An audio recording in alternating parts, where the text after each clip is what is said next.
Hello दोस्तों, स्वागत है आपका अपने प्यारे से यूट्यूब चैनल प्रज्ञा एजुकेशन सोसाइटी में। तो दोस्तों, आज हम लोग क्लास 12th की हिंदी पदखंड का 6 लेसन पढ़ेंगे। इस लेसन का नाम है तुमुल कुलाहला कलह में, जिसके लेखक हैं जयशंकर प्रसाद जी। तो इसके जितने भी शॉर्ट आंसर क्वेश्चन हैं उन सभी को मैं बताऊंगी। तो चलिए आज क्लास शुरू करते हैं।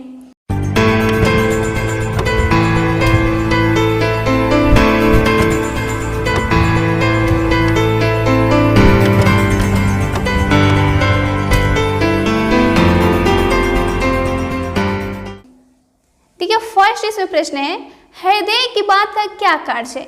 हृदय की बात का क्या कार्य है बताना है आपको। हृदय की बात का क्या कार्य है? हृदय की बात का मतलब यहाँ पर बता रहे हैं। इसमें देखिए, मनु और शत्रुपा दो थे, जैसे माना जाता है कि हमारे पूर्वज है मनु और शत्रुपा। तो उसमें जो शत्रुपा है यानी मनु जो है पुरुष है और शत्रुपा स्त्री है। तो शत्रुपा बता रही है मतलब मनु को समझाते हुए इसमें जयशंकर प्रसाद जी बताए हैं। मतलब जो शत्रुपा है वो सभी निगेटिव बातों को वो अपनी बातों से पॉजिटिव में कन्वर्ट करती है। तो देखिए बता रहे हैं कि हृदय की बात का क्या कार्य है। वो शत्रुपा है जो अपने आप को हृदय बताई है। तो बताना है कि हृदय की बात का क्या कार्य है। देखिए इसका आंसर क्या होगा। देखिए, घनघोर कोलाहल, कोलाहल माने क्या होता है? झगड़ा होता है। घनघोर कोलाहल, अशांति और कलह के बीच हृदय की बात का कार्य मस्तिष्क को शांति पहुंचाना है। यानी क्या? देखिए मतलब घनघोर कोलाहल मतलब बहुत सारे झगड़ा नहीं होता है, तो झगड़ा और जो अशांति फैली होती है कलह के बीच जो हृदय होता है, तो हृदय जो क्या कार्य करता है कि इतने सारे अशांति समय में वो हमारे मस्तिष्क को शांति पहुँचाने का काम करता है। क्या राइट होगा कि शांति पहुंचाने का काम करता है, उसे आराम देता है। यानी शांति पहुंचाने क्या, उसे आराम देना देता है। मस्तिष्क जब विचारों के कोलाहल से घिर जाता है तो हृदय की बात उसे आराम देती है। हृदय कोमल भावनाओं का प्रतीक है जो मस्तिष्क को विचारों के कोलाहल से दूर करता है। हृदय का तो यही कार्य है। क्या कार्य है कि जब हमारा मन जो होता है कोलाहल से और शांति से घिरा हुआ रहता है, उससे भरा रहता है, तो हम जो हमारा हृदय है उसे आराम देता है। मतलब इन सारे कोलाहल से हमें आराम पहुंचाता है। और हृदय जो होता है कोमल भावनाओं का प्रतीक होता है। किसका प्रतीक होता है? तो कोमल भावनाओं का हृदय प्रतीक होता है जो मस्तिष्क को विचारों के कोलाहल से दूर करता है। यानी हमारे मन में बहुत सारे विचार चलते रहते हैं, तो इन सभी विचारों से जो हृदय होता है वो हमारे मस्तिष्क से दूर रखता है और मस्तिष्क को आराम देता है। हृदय का यही कार्य है। फिर देखिए अगला प्रश्न क्या है, बरसात को सरस कहने का क्या अभिप्राय है? इसमें जो शत्रुपा है यानी जो जयशंकर प्रसाद जी है बता रहे हैं कि इसमें बरसात को सरस वर्ड से आपका बताया जा रहा है। तो सरस का क्या अभिप्राय है, वो सरस क्यों कहा जा रहा है बरसात को? तो देखिए इसका क्या आंसर होगा। हम जानते हैं कि बरसात में पानी आकाश से धरती पर गिरकर उसे रस भरी बनाती है। क्या? तो हम तो जानते हैं कि जो बरसात होता है तो बरसात पानी जो होता है आकाश से धरती पर गिरता है और धरती को रस भरी बनाता है। यानी यहाँ का जो जितने भी वातावरण है उसे हरा भरा बना देता है। जब बरसात होता है तो सभी चीज़ हरा भरा दिखाई देता है, पेड़ पौधे जंगल झाड़ी सभी चीज़, यानी उसे रस भरी बनाता है। रस भरी यानी हरा भरा बनाना। इसके पहले धरती गर्मी की प्रचंडता के कारण पानी के लिए तरस रहती है। जब बरसात नहीं होता है गर्मी के दिनों में तो धरती क्या लगता है कि आग उबल रही है, यानी वो पानी की ना होने के कारण। और जब पानी होता है तो धरती शांत हो जाती है, ठंडा पड़ जाती है। तो यही बता रहे हैं कवि कि अगर बरसात के पहले, इसके पहले यानी बरसात के पहले, इसके पहले धरती जो होती है गर्मी की प्रचंडता के कारण पानी के लिए तरसती रहती है। धरती जब पानी से भर जाती है तो पूरी धरती जो होती है हरी भरी रस भरा हो जाती है।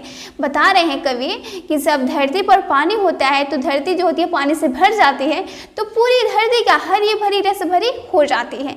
इसलिए बरसात को सरस कहा जाता है। सरस का अर्थ होता है रस के साथ। रस के साथ सरस यानी रस के साथ। इसलिए यहाँ पर जो बरसात है उसे सरस कहा गया है।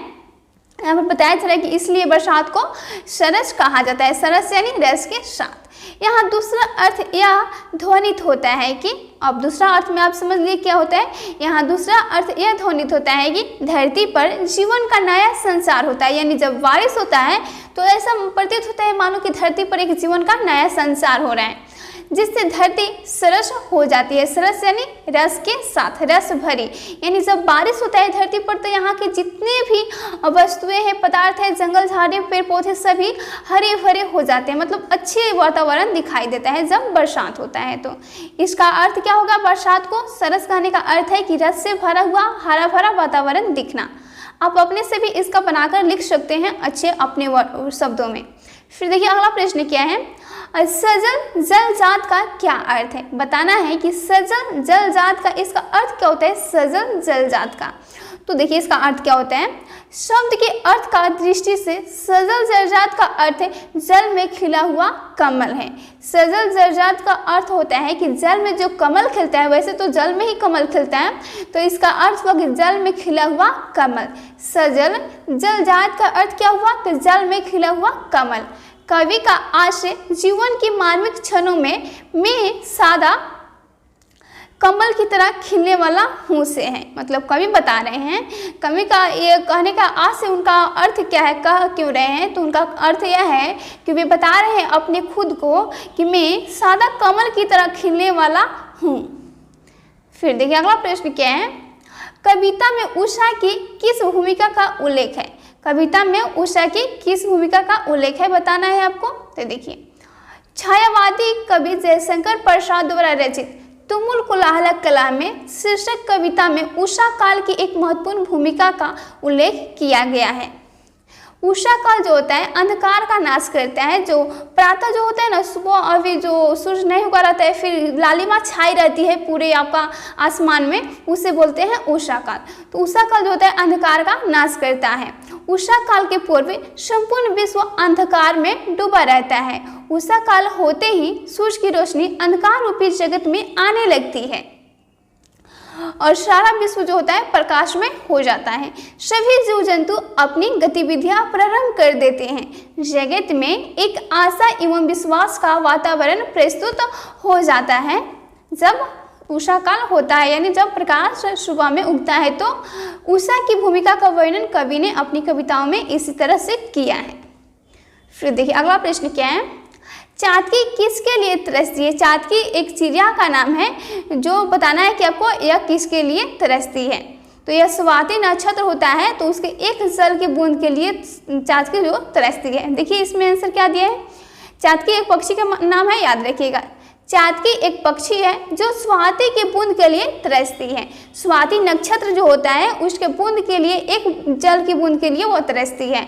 चातकी केवल स्वाति का जल ग्रहण करती है, वह सालों भर स्वाति के जल की प्रतीक्षा करती रहती है। स्वाति जो पक्षी है वह सालों भर स्वाति नक्षत्र जो होता है उसके जल की एक बूंद के लिए प्रतीक्षा करती है, और जब स्वाति की बूंद आकाश से गिरता है तभी वह जल ग्रहण करती है। कौन? तो चातकी पक्षी। इस कविता में यह उदाहरण सांकेतिक है। दुखी व्यक्ति सुख प्राप्ति की आशा में चातकी के समान उम्मीद बांधे रहते हैं। बता रहे हैं कवि, इससे वे कंपैरिजन कर रहे हैं चातकी पक्षी से मानव जीवन का। यानी जो दुखी व्यक्ति होता है वह सुख प्राप्ति की आशा में चातकी के समान उम्मीद बांधे रहता है। कवि के अनुसार एक न एक दिन उनके दुखों का अंत होता है। बिल्कुल सही बोले हैं कि किसी भी व्यक्ति के जीवन में दुख है तो उसका तो अंत एक न एक दिन जरूर होगा। सुख दुख तो आते रहते हैं व्यक्ति के जीवन में।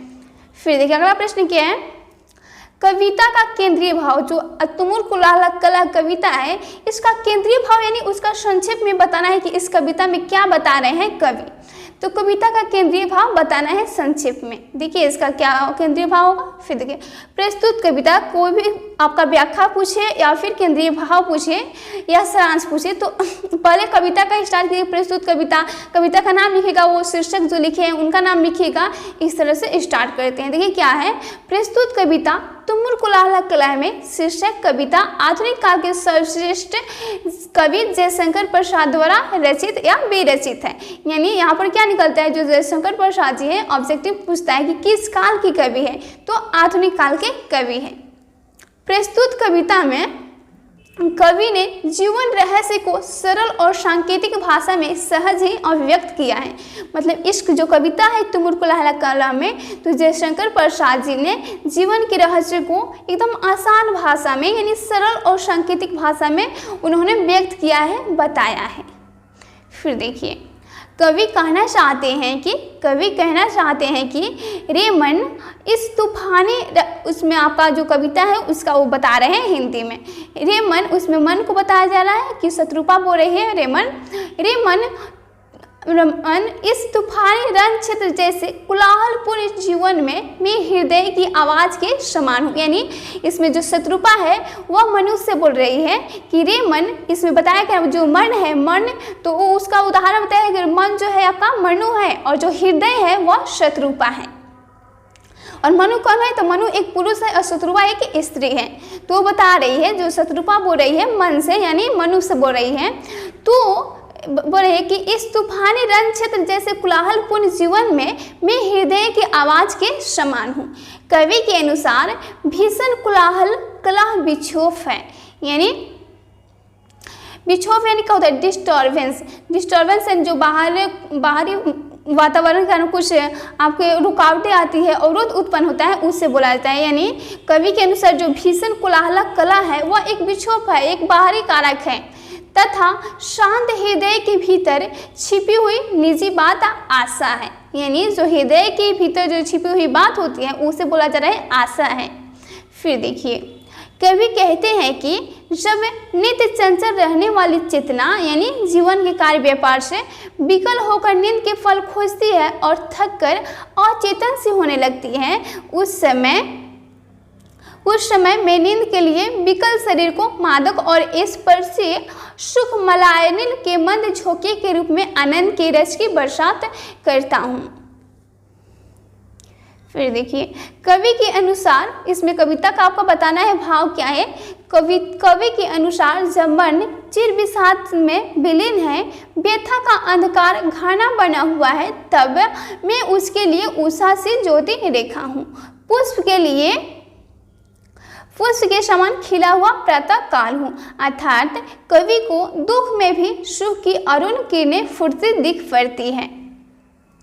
फिर देखिए क्या है, कवि के अनुसार जीवन जो है मातृभूमि की धधकती ज्वाला के समान है, बता रहे हैं, कवि बता रहे हैं। यानी कवि के अनुसार इसमें क्यों बोला है, यहाँ पर जो कवि है वे मनु और शत्रुपा के ही मतलब उनकी बातों को बता रहे हैं, वो जो चर्चा कर रहे हैं बता रहे हैं उसके बारे में बता रहे हैं। यानी यहाँ पर जो मनु है और शत्रुपा है, शत्रुपा को कमायनी भी कहा जाता है, तो जो शत्रुपा है वो बता रही है, मनु से बता रही है। मनु मतलब प्रश्न बोल रहे हैं कि मैं मनु से धधकती ज्वाला के समान हूँ, तो वहाँ पर शत्रुपा बता रही है अपने बारे में, मतलब वो पॉजिटिव बता रही है, निगेटिव बातों को पॉजिटिव में बदल रही है। कवि के अनुसार जीवन मरुभूमि की धधकती ज्वाला के समान है, जहाँ चाँद की जल के कण प्राप्ति हेतु तरसती है। इस दुर्गम और विषम और ज्वालामय जीवन में मैं श्रद्धा, यानी श्रद्धा में क्यों, तो श्रद्धा यानी शत्रुपा, मैं श्रद्धा मरुस्थल की वर्षा के समान पर सुख का स्वाद चखाने वाली हूँ। अर्थात आशा की प्राप्ति से जीवन में मधुर रस की वर्षा होने लगती है। देखिए यहाँ पर जो धधकती ज्वाला के समान बताया गया है ना मरुस्थल को, तो यहाँ पर जो मनु बोल रहे हैं कि मैं धधकती ज्वाला के समान हूँ, तो वहाँ पर जो शत्रुपा यानी श्रद्धा, उस शत्रुपा को ही श्रद्धा कमायनी बहुत सारे नामों से जाना जाता है, श्रद्धा शत्रुपा कमायनी बोला जाता है। तो शत्रुपा जो है तो वो बोल रही है कि वहाँ पर मैं आशा की प्राप्ति से जीवन में मधुर रस की वर्षा होने लगती हूँ, मतलब वो समझा रही है मनु को। और इन्हीं दोनों की बातों को जो आपका जयशंकर प्रसाद जी कवि है वे इसमें बताए हैं।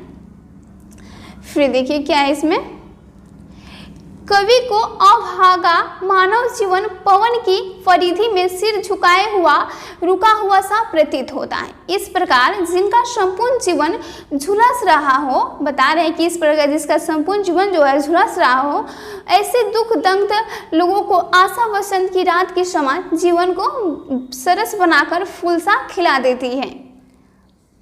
कवि अनुभव करता है कि जीवन आंसुओं का सरोवर है।